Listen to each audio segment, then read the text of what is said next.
love to hear a little bit more about sort of your background and story. So tell us about, your journey and how did you sort of get started into breathwork? Yeah, I never really intended to be doing any of what I've done in my life. Years ago, I got into blogging actually through a friend had started an online um, sort of media platform. It was all built around do-it-yourself surfing. So we were making videos and various content on how to build your own surfboard, how to repair your board, how to make your own sunscreen, surf wax, all these types of things. We kind of were like, we're in this era where we really don't know how to make anything for ourselves. Everything is just like go buy it at the store. So how do we become a little bit more self-sufficient? So we created this blog, ended up winning best surf blog through Surfer Magazine, and had a lot of success just within the surf industry within that. And being young people, we never had a business plan or anything. So it kind of got to the point where it wasn't really making anyone any money, and we kind of had to like wind it down a little bit. And from there, just through the connections that I had made, I got into social media marketing, and I had a handful of just private clients, mostly in the action sports space. And I had met a guy through one of my clients who was, I guess he was my boss technically. And we ended up starting our own agency. And so I ran that for about 8 years. And in the midst of that, as life goes, the responsibilities start to increase. I ended up have two kids, just, own a house, like all of these things that just started to compile and really just got to a point where I was like overworked, stressed out, didn't really know how to manage all the things. Growing up in coastal San Diego, surfing was always really my kind of getaway and exercise and just like all the things, the physical, mental, spiritual aspects of surfing. And as the responsibilities increase, surf time decreased, was really just kind of looking for something. And I heard Wim Hof on a podcast. And for those who don't know who Wim Hof is, he's sort of a figure in the breathwork world. He's this Dutch guy. He's got all kinds of world records. He's just like this crazy, super outgoing, rambunctious human who created his own method of breathing, and it combines with cold exposure and some mental practices. And so I heard him on podcast and was like, whoa, this guy's like onto something, just his whole vibe. So I went home and I was like in conversation with my wife, telling her about it. And she was like, oh, I was just talking to Luke, who's a friend of hers, about this the other day. You should call him and talk to him. So I think I got his email address from her or something. And I emailed him, and I said, hey, I heard you like know about this Wim Hof stuff, would love to know more. And he was like, oh, are you ready for a life upgrade? I was like, how can you say no to that? So he came over, we did one, he led me through, my kind of first breathing session, and it just took Had me you guys met each somewhere other that before? we had Had you met. met before? Yeah, we had met like a couple times before.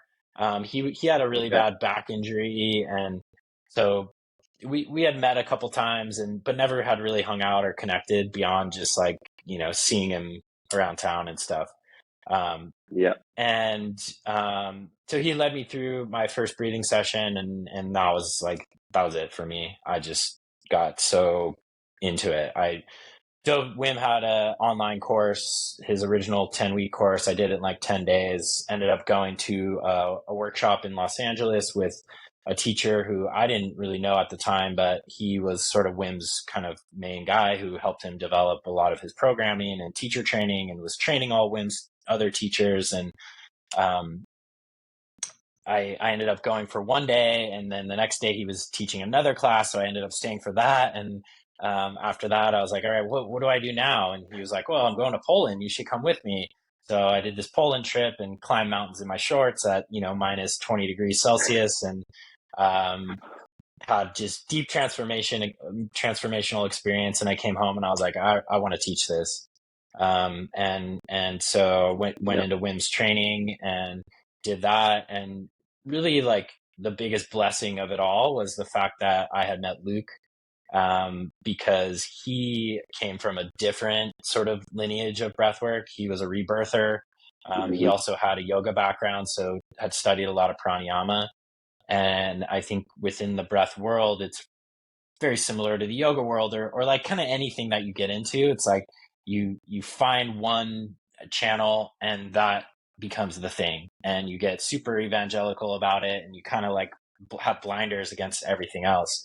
And because I had met Luke, it was like, yeah, I got into the Wim Hof thing, but then he also exposed me to rebirthing and all these other ways of breathing. And Mm. that kind of opened up the lens for me, which I see as just a major blessing, along my path.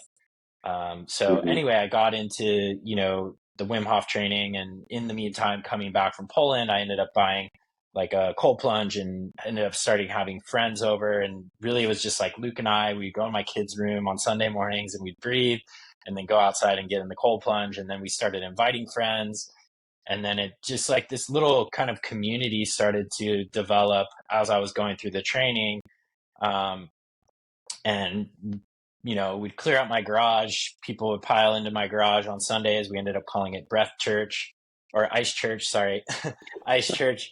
And it just kind of like turned into this like little local community. And at the time, you know, I'm in San Diego, Encinitas, California. It's sort of like the birthplace for yoga in the West, and it's yoga's Hmm. everywhere, and it's just a very big wellness community. And there was really only a handful of people doing breathwork here at the time, and so I don't know. It just, like, the timing of it all was really beautiful in that way. And I went through the training, finished that, and then I started teaching workshops locally here, and then that sort of was another feeder into Ice Church and just the overall community, and started teaching a weekly class. And um, from there, I got introduced to another woman who, her and Luke kind of were like, Luke was trying to figure out, he was a school teacher. He was trying to figure out, like, how can I move away from teaching in the school to like teaching all the things that I love to teach, which is breathwork, yoga, meditation, mindfulness, all of these things. And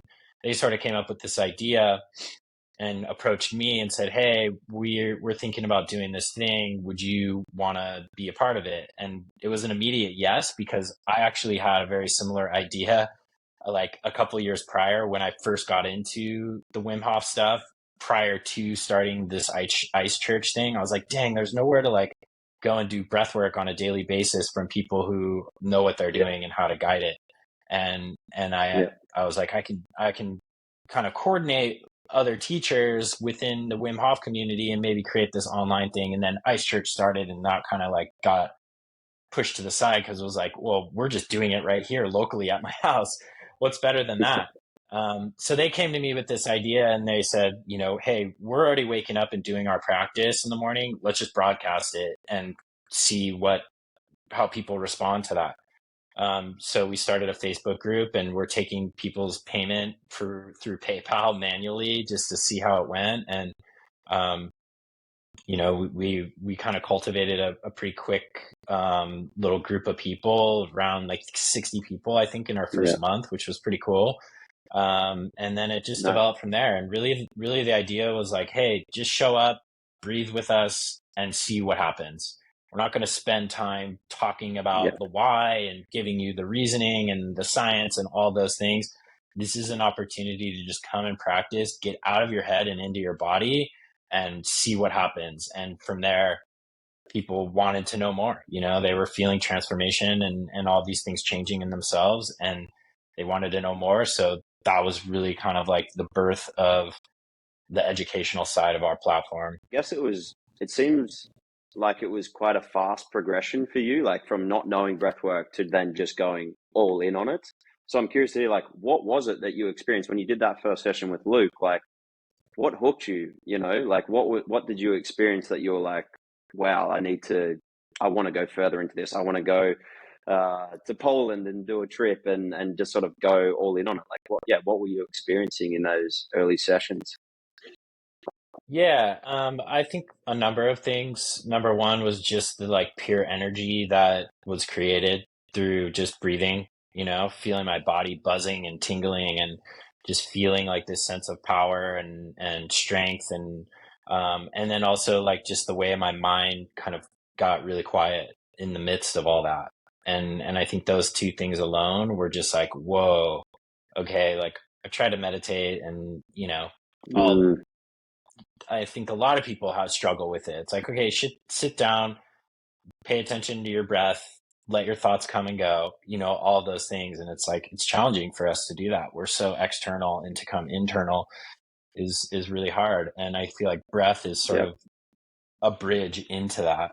It's more active, right? We're actually breathing and moving, yep, and a lot of those same things that we come to at, say, the 20-minute mark of a meditation, we can get there a little bit quicker through breathing, and then also have some other kind of impact and change in our state and our mind and body and all those things. So that was really like kind of what hooked me, and I think that's pretty common for a lot of people. It's like you feel high, yeah, as I mean, yep, simple as that.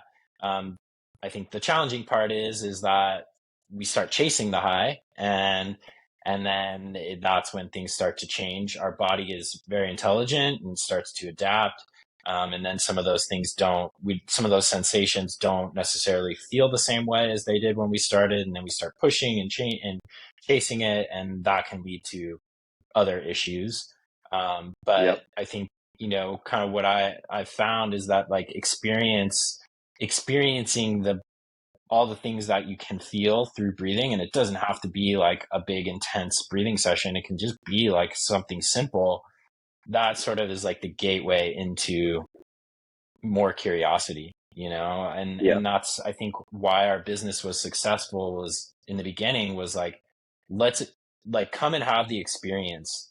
And yeah, I think as humans, we want to know the why, and we want to understand how to do it right and all of those things. And if we can just allow ourselves to experience something first, then those things become even more impactful because we've had that felt sense in our body.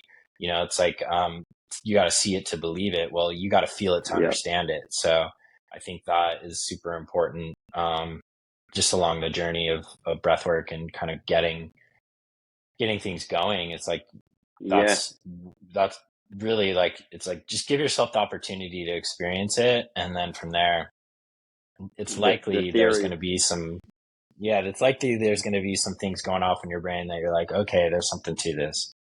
So, Okay, now it's sort of like, I guess once you jump into the theory, then it's much easier to understand because you've had the experience. But yeah, super cool that I thought that you mentioned was around the sort of gateway into meditation, because I've experienced that too, where you want to meditate, and I think a lot of people want to meditate, but yeah, that like to go from that, the start to the 20-minute point, in the experience that you have 20 minutes into a meditation, can be like a very difficult journey a lot of people have, and a lot of reasons why I think people stop, and also a reason why I haven't stayed consistent with it myself. So it sounds like breath work can be a little bit of that easier physical, something you can sort of grab onto, that's not just like, okay, I'm just me with my thoughts. Like, here's something actually a bit more, as you said, going from that external to the internal, sort of a bridge in between.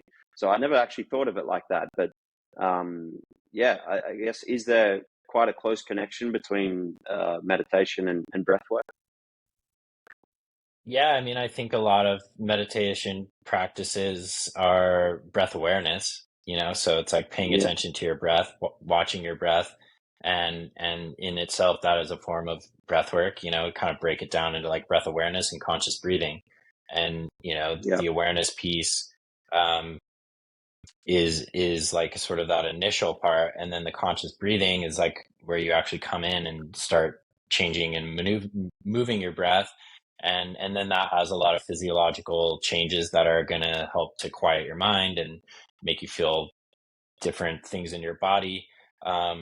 So yeah, I think it can be an easier gateway for a lot of people, and and then potentially open up like the ability to be in that sort of quiet space without moving your breath. It's like, it's kind of like baby steps in.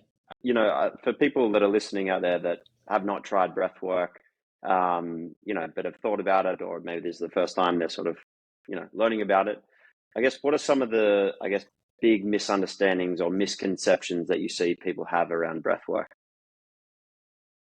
Um, Really, that it's not one size fits all. We're all different. We all breathe different, move different. We all have different life experiences, things that have happened to us. And so there's not just like, okay, breathe this way and that's the way. And I would say also breath work is not a fix all. Anyone who tells you like, hey, you do breath work and it's going to solve all your problems, run the other way, because it's not true. Yeah. You can certainly help with some things, but I think most importantly, it helps to create greater self awareness. And when we become more aware of ourselves and then more aware of how that is being projected outward, then we start to have a little bit more agency, because we actually have a choice when we can observe and see how we're responding, or what our reactions are to things. And as we start practicing with the breath, it also gives us an opportunity to notice our breath at certain times. So then we have that ability to like, oh wow, I noticed I was just holding my breath. Why am I doing that? Oh, because of this. And okay, now I need to actually breathe in a certain way to like re-engage me or lead me to where I'm trying to go. So I Yeah. think that's really two things that I think are super important. Like, no, we're not all the same, so we need to be adaptable, and we need to kind of be willing to try different things to see what works for us. And something that might work really well in the beginning might not. It might change over time. So it's like, I don't know, I kind of look at it as like ongoing investigation, ongoing like studentship, where we're always trying to learn more and always trying to adjust and adapt to what's going on in our life. It's super interesting. I catch myself throughout the day as well. Now it's having a little bit more awareness around my breath, and just interesting how in different situations you start to breathe differently. Obviously we're all used to, you go for a run and you start breathing heavy, or something like that. But really noticing if you're like intently working on a project, or even right now on this podcast, like sort of getting started, like just monitoring a little bit, okay, how is my breathing? Where is it maybe a bit stuck in different tasks, or when, you're feeling really good and free and happy, like how are you breathing? And just noticing the differences between the two, I think is really interesting. And I guess that probably is more around the breath awareness side. But I've, personally found that useful for me to just understand a little bit closer, and then, okay, then, yeah, realize a little bit where it's stuck, and actually start to breathe a bit deeper again, in through the nose, and sort of a bit of a deeper breathing practice. But certainly I need to, dive into this world a bit more, or would like to. There's something really interesting on your website, when we first got in touch, that I saw pointed out, which is, breath work is what yoga was 20 years ago. And I really, really like that. So I'm keen to hear a little bit from you, like about, yeah, what is the movement that's happening? Why is that the case that, breath work is the new movement, and maybe in some ways the new yoga? Yeah, I think, yoga 20 years ago was pretty fringe. It was, maybe seen as like, oh, this like hippie weird practice. People didn't really understand it. And now, fast forward to where we are now, it's pretty commonplace that people are doing yoga. It's all over the world, and every town and city has yoga studios, and it's widely accepted that it's a very beneficial practice. And so I think yoga, breathwork is sort of like at that same place that yoga was. But I think what we're seeing now is that the acceleration to the point of where yoga is now, breathwork, I believe, has the potential to go even quicker. And we're already seeing it. It's happening. And I think for a number of reasons. Number one is breathwork breathing practice, and conscious breathing is high impact, low effort. So we don't really need to do much other than just focus on our breath and change it. We don't need to go put our yoga gear on and roll out a mat or go to a studio. We can just do it right here, right now. And it doesn't take much to be able to have an impact on yourself. It could even just be one breath has the ability to impact your Mm-hmm. state of being, your nervous system, all those things. So, um, and couple that with, during COVID and the pandemic, we had a respiratory virus. So people were very focused on that. So that amplified, our awareness to our breath and just overall respiratory health.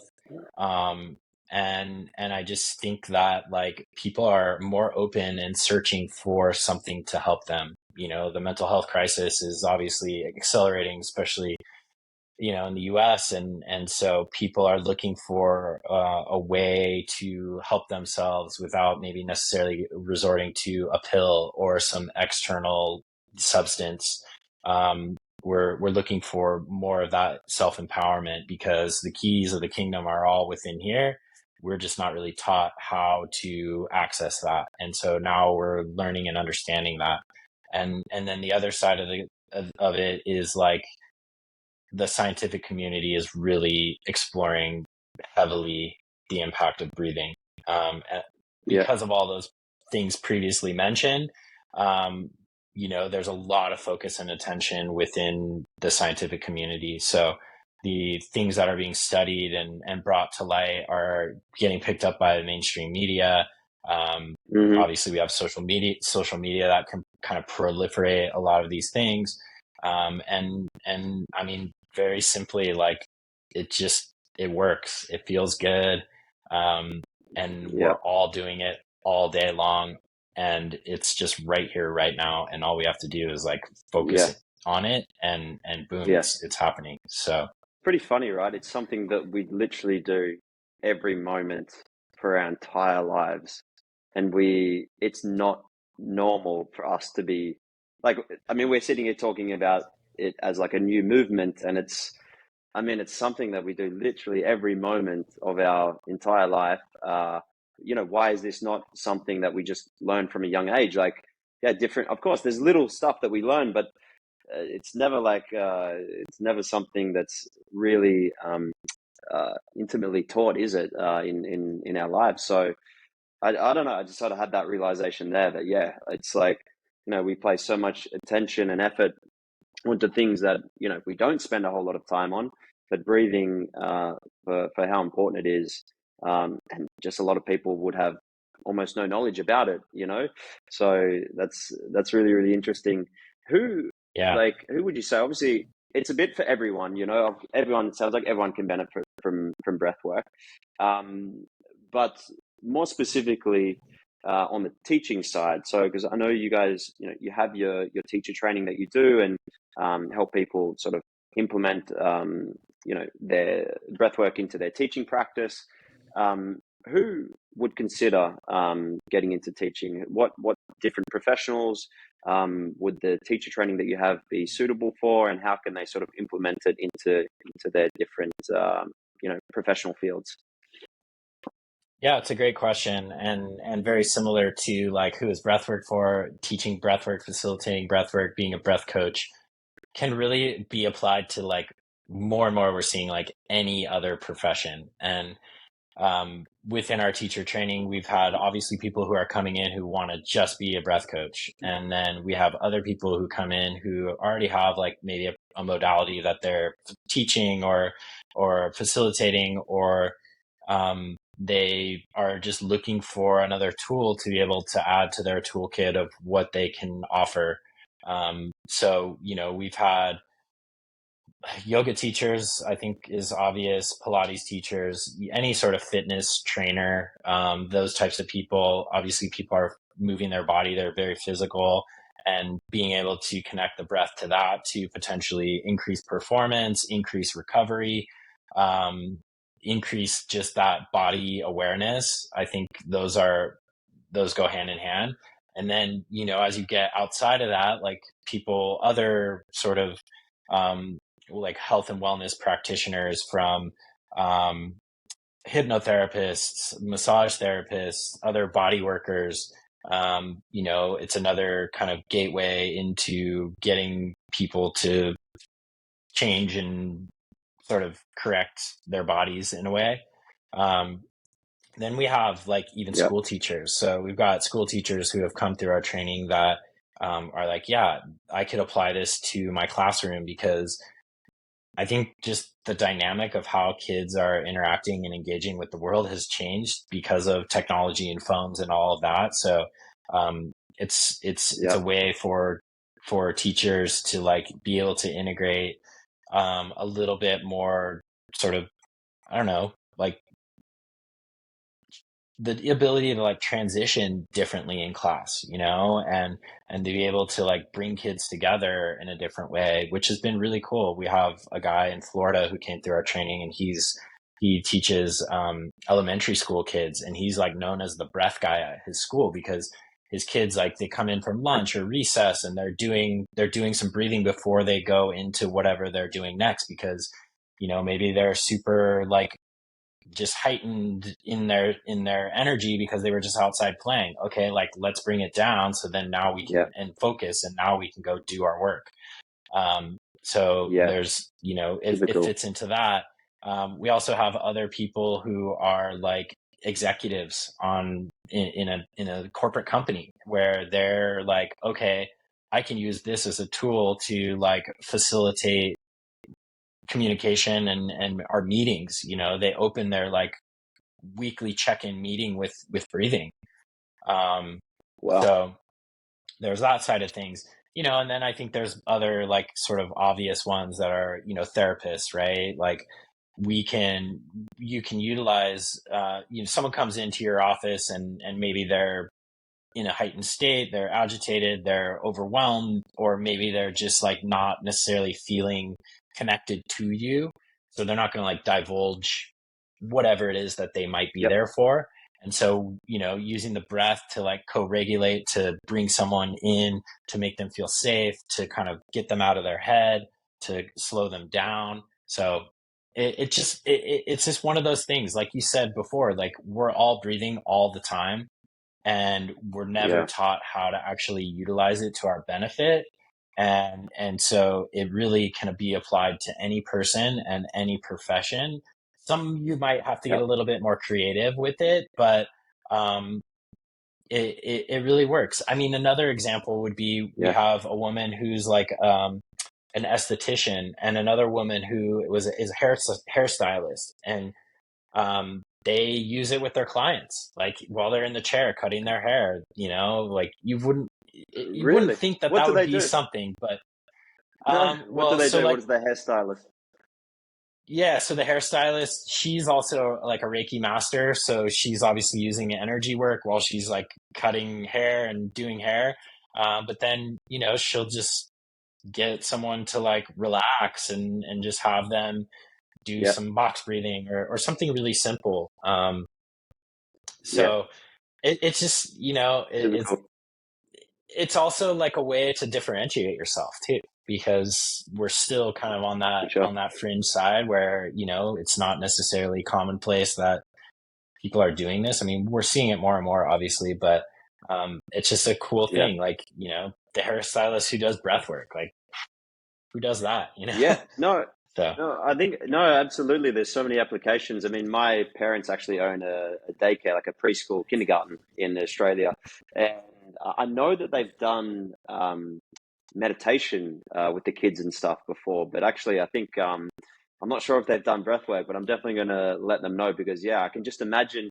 It's like with the school teacher, kids coming back in. The energy's high from coming outside, and then you've got to sort of slow down. And what I find really cool about it too is, in a group setting, it seems like it's something that really can bring people together if you're all collectively doing it. Obviously, it's quiet as well. I can imagine, I played football or soccer for many years, and I could even imagine, like, I don't know, doing it a bit as a team, like before you go out onto the field, or as you said, the the professionals in a work environment doing a bit of a breath work before you have a meeting.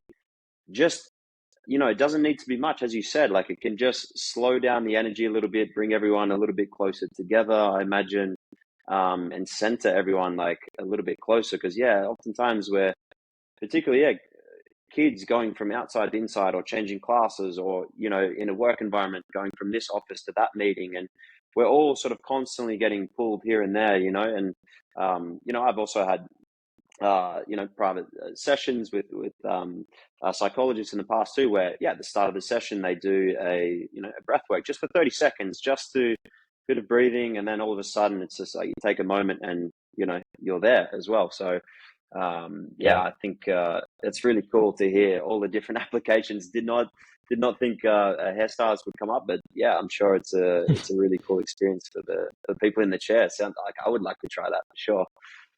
Yeah. I'd love to talk a little bit more about your platform, Our Breath Collective, and tell us a little bit about sort of the evolution. What did you like when you first started?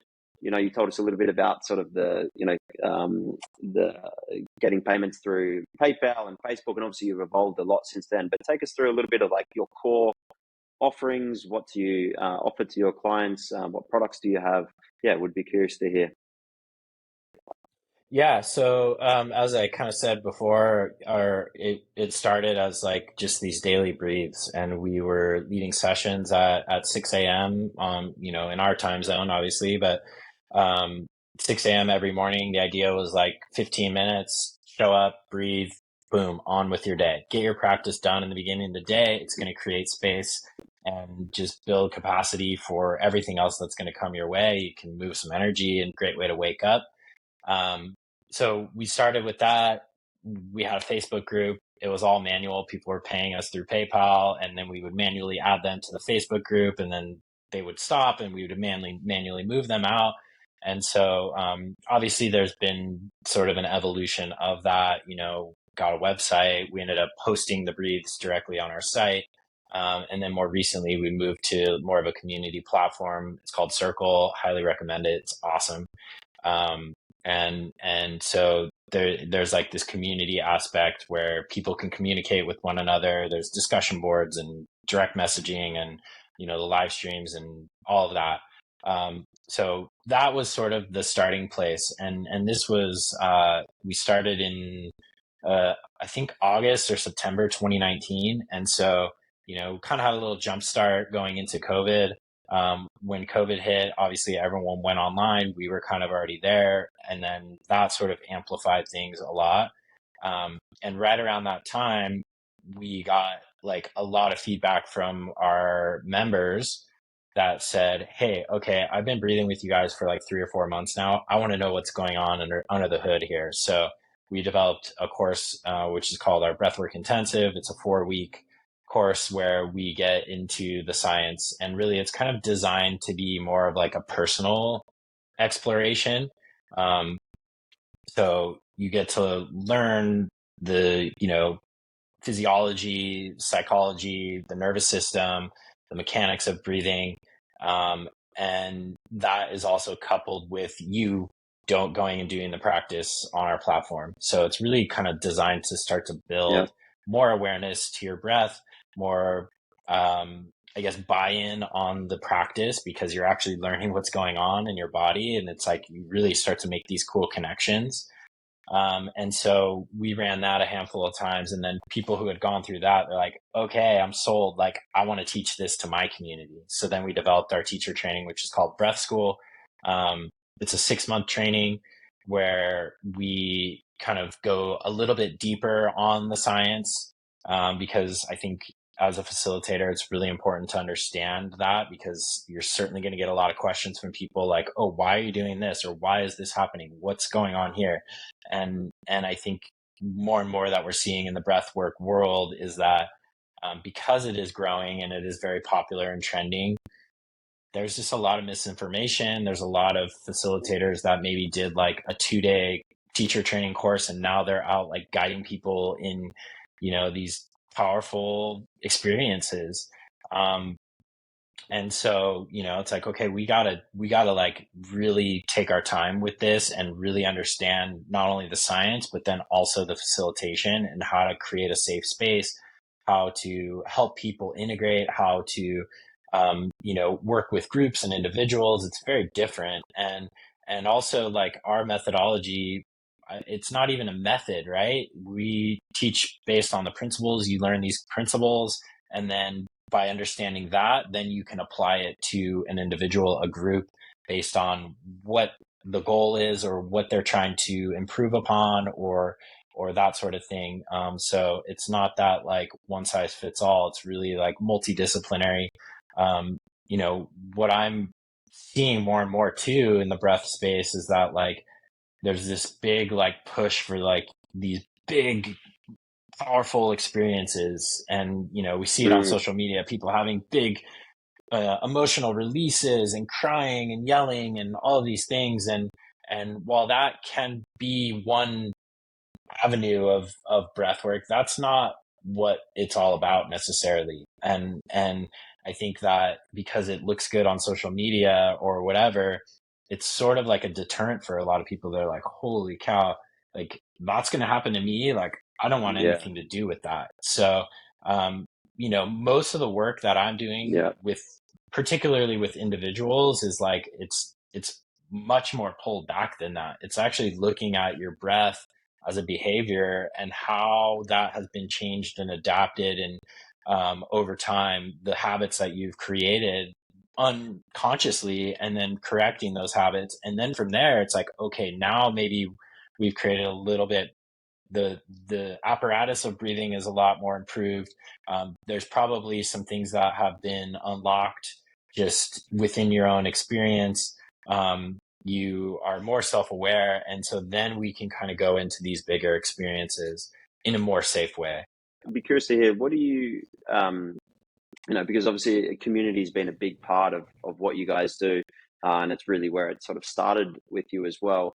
What do students say sort of is the best part of being part of the Breath Collective community, and sort of what have you guys done to build the best experience for your community as well?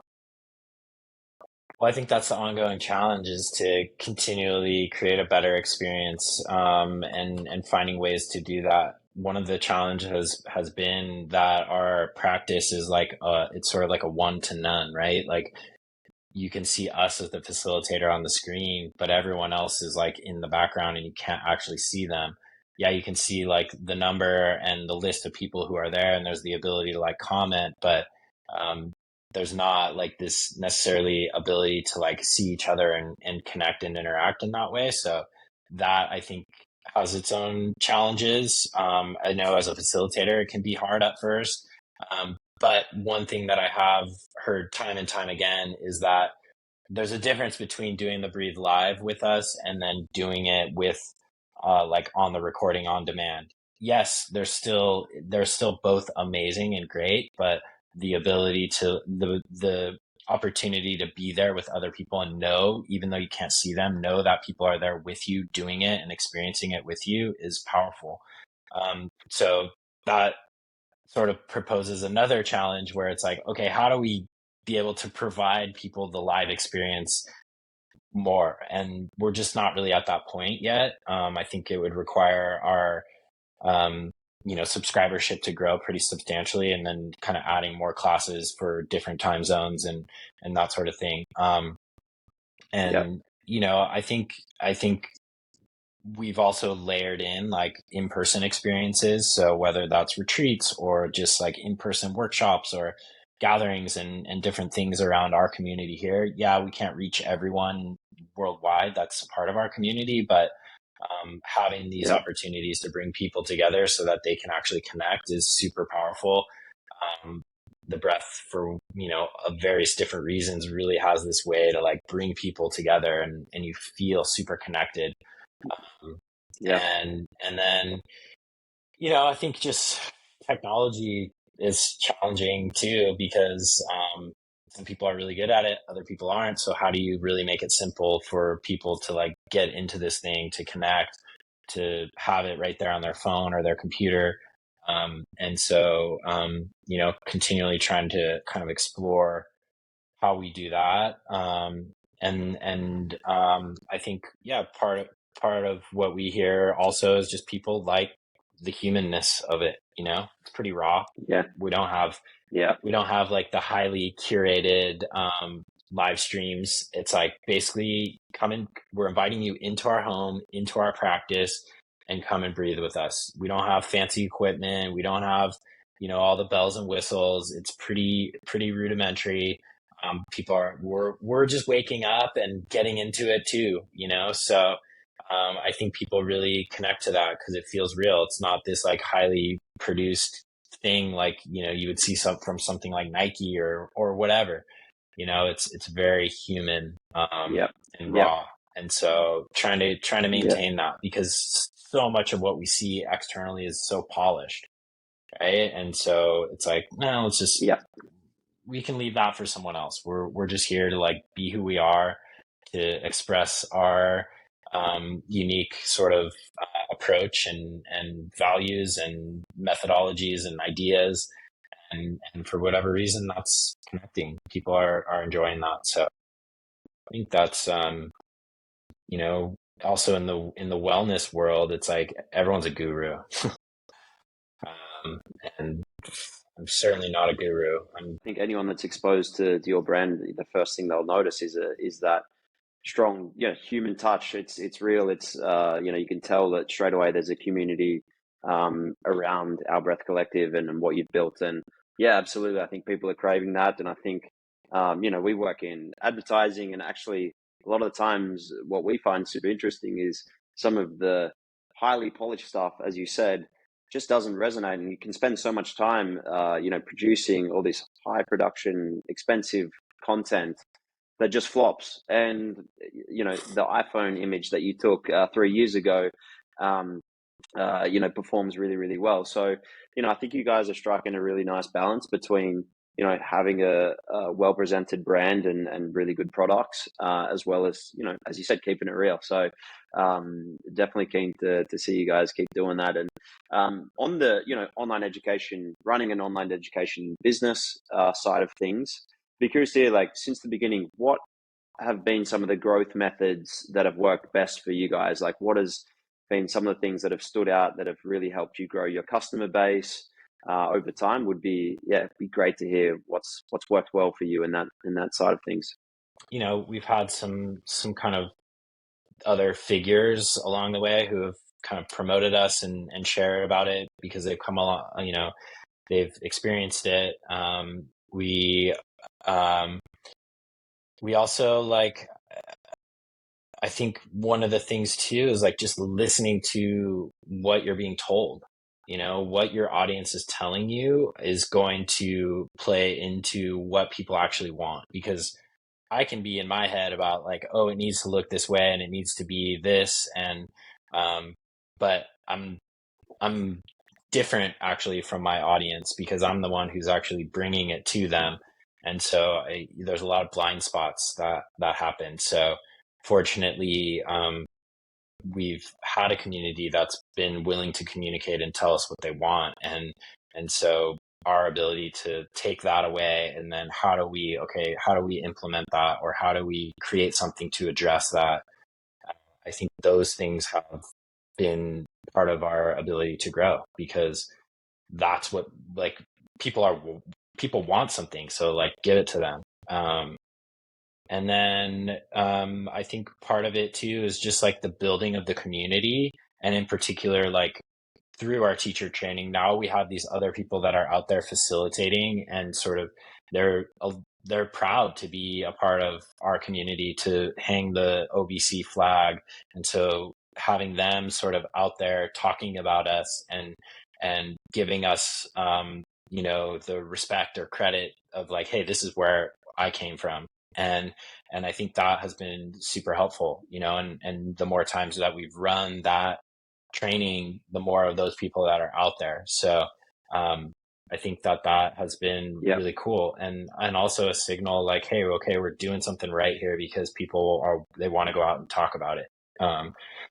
So Yeah. And then, I think it always hits like a certain inflection point where it's like, okay, now we got to like start doing some different things, which is kind of where we're at now. And it's been cool. I mean, we made it like 4 years, 5 years with really just like kind of being organic and scrappy, and now it's like, okay, we want to keep growing. Like we got to do some different things, kind of put your big boy pants on a little bit, which is scary, and it's Yeah. all good though too. It's just part of it. I think a lot of brands actually, with a similar timeline to you, obviously with COVID, there was this like eruption in the online education space. Like a lot of businesses that were more in person before suddenly just went completely online. And, a lot of, we saw, a lot of our clients experience that just sort of a boom during COVID, like whether they were expecting it or not, whether they just launched at that time or they'd been, running online courses for a while. I think anyone in this space really sort of rode a bit of the wave there. Now, we're out of that wave, and a lot of businesses in the online education space have hit a plateau, for partly due to that, the COVID sort of boom, and partly due to just you get to a certain point of your growth journey where what was working in the beginning suddenly evolves into you needing to do something else to get to that next level. So it's cool to hear that sort of journey for you guys. And on the teacher training side, if anyone at this point is considering, becoming a facilitator, in their own career, what are some of the things they should take into consideration, before doing a teacher training? What should they sort of be thinking about, or what are some of the main things that they, need to understand before, jumping in and actually doing a certification or a training, a teacher training? Yeah, I mean, I think, like I said before, a lot of people have had their own experience that has led them to like, okay, wow, this actually works, and I can like either work it into this, or maybe I don't quite know, but I know there's something here, and I want to go out and figure that out. Now, I think the thing is like, where do you go for that? Like, there's a lot of teacher trainings out there, and I think part of that is like doing your research, understanding who it is that you're going to work with or that you're going to choose to do their training with. What are their like credentials, and also what are the experiences that people have had from them? Like, what are those like testimonials that people are sharing about it? Um, is it like, oh, I had a really good experience, and it was really cool, or it's like, hey, it really helped me do this and this, right? Like you want to know like what the outcomes are, and how it actually is being implemented into that person's career or life or whatever. Um, but I think, there's also like a side of it where it's like, maybe you just want to have the experience for yourself, and we certainly have that more often than you would think, where it's like, I don't know if I'm going to Yeah, go teach this. I don't know that I want to, but I really just want to have this knowledge and experience for myself, because it's helping you, um, not only get more in touch with yourself and heal yourself and to understand yourself, but it's also helping you with leadership, communication, ability to like understand and read people. It's also helping with like, just your ability to interact and engage and be adaptable, because so much of it is like, it's like a puzzle. We don't know exactly what we're going to get when we start to work with someone, and it's like yeah, asking questions and listening and watching and observing. So there's all these like skills that you gain through the process that you can translate into other parts of your life. It doesn't have to be like, oh, I'm going to go and be a breath coach or breath facilitator. It can just be this experience that you had for yourself, that you're going to get a lot of different skills that maybe you didn't intend or see that were there. Um, I know through like the trainings that I've done for myself, like, yeah, I'm getting a very like niche or focused like information, but the skills that I'm gaining from that, like there's so much more than just that information. One other thing that I can think of is like, yeah, online is great, but then how can you also create a place where people can come together in person? Because the online space is definitely, there's a lot of noise, there's a lot going on there. And I think as humans, part of our nature is to be with other humans. And a lot of people are craving that. And so it's like, find like create the place for where people can kind of find other people like themselves. Yeah. Because we all need that. We all need to be connecting, and just with all the technology and computers and phones and everything that's like keeping us disconnected from that in-person experience, I would say if you can find a way to hybridize it, that's awesome too. Yeah. Yeah. No, it sounds like in so many aspects, like it seems like we've all gone through an evolution here over the last decade or so, of very much like, you know, life was very much in person for, a long time, and then we've sort of hit this remote revolution of a lot of people, being able to work remote, and that, obviously you get so much more freedom in what you can do and where you spend your time, but it can be isolating in that because you're not this one cohesive group moving together. Everyone's got different things they want to do, and I was speaking about this on the podcast I did yesterday of, for so long working remote, then yeah, getting a bit of that craving for back being in a group and in person. And it's, as I said before, I think you guys have struck a really cool balance between, you're an online education brand with an in-person experience as well. And I think they feed each other as really nicely as well. And, I think people can go from that online education experience, like the way you guys have got the business set up is like they come in through your online education products and sort of progress through into what can be a pretty cool immersive experience in person. So as I said, I think that's great advice, and I think something established education brands or online education brands should could definitely start implementing into their setup. Just Yeah. getting towards wrapping things up, I want to ask you, for anyone that's listening out there that's sort of thinking about starting an online education business or are currently, running an online education business with online courses or memberships, what advice would you give them for running and working a business in this space? I would say first and foremost, like keep it simple. It's easy to get ahead of yourself and try to make overcomplicate things. I mean, I already touched on it, but like be in touch with your community and ask them what they want and really listen. Sometimes you got to like kind of look underneath the surface for the clues and the crumbs. Because, I mean, I'm sure everyone here has gotten like a survey and fill out this survey, and like people, like it's hard to get information from people.